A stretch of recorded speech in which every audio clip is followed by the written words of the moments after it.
Hello बच्चों, let's read the question. And the question here it is that which of the following statement is not correct? Option A is pyramid of biomass in C is generally upright.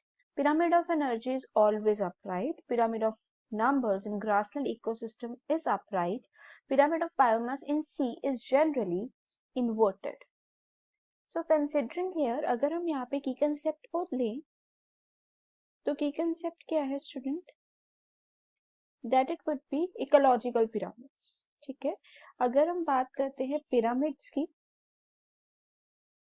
that is here in case of ecosystem, हम ये कह सकते हैं that it could refers to the ecological pyramids, जो कि क्या show करते हैं, that could show the graphical, जो graphical representation जो है, representation शो करते हैं relationship between different trophic levels. That could tell us about the relationship between different trophic levels. Different trophic levels. So अगर यहाँ पे ऑप्शंस को हम लोग देखते हैं, ठीक है, तो जो हमारे पास है first option, that it could be here pyramid of biomass in C is generally upright, और ऐसे आप देखो डी ऑप्शन यहाँ पे इन्वर्टेड है, तो ये दोनों जो स्टेटमेंट है वो आपस में कॉन्ट्राडिक्टरी है. ठीक है, तो अगर मैं आपको बताऊं जो पिरामिड होता है ना, pyramid of biomass, pyramid of biomass,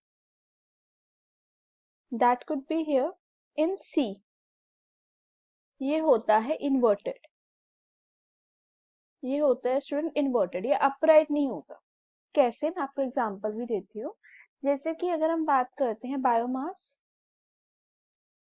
biomass of जू प्लैंकटन इज हायर. ठीक है, ये क्या होता है, ज्यादा होता है जब हम कंपेयर करते हैं then that of phytoplankton, then phytoplankton. ठीक है, तो अगर हम देखें जो हमारे पास लाइफ स्पेन भी है वो भी लॉन्गर होती है. ठीक है, लाइफ स्पेन जो है दैट इज ऑल्सो लॉन्गर. और आपको पता है जो स्मॉल स्टैंडिंग क्रॉप होते हैं, जो होती हैं small standing crops, small standing crops,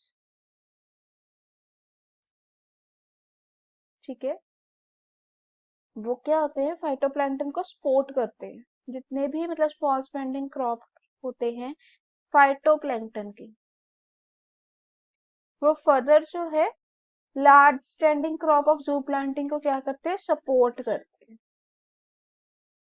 ठीक है, तो ये जो स्टेटमेंट है ना ये रॉन्ग है यहाँ पर, मतलब ये करेक्ट आंसर है, ये होना चाहिए अपराइट.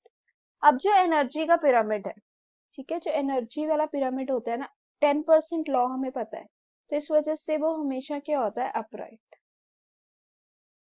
ओके, वेयर एज अगर हम बात करें नंबर ऑफ ग्रासलैंड इकोसिस्टम, जो नंबर होता है, ठीक है, जैसे हमें पता है कि plants would be the more, यही है ना, प्लांट्स ज्यादा होते हैं, प्रोड्यूसर्स ज्यादा होते हैं, तो इस वजह से वो भी क्या होता है, अपराइट होता है.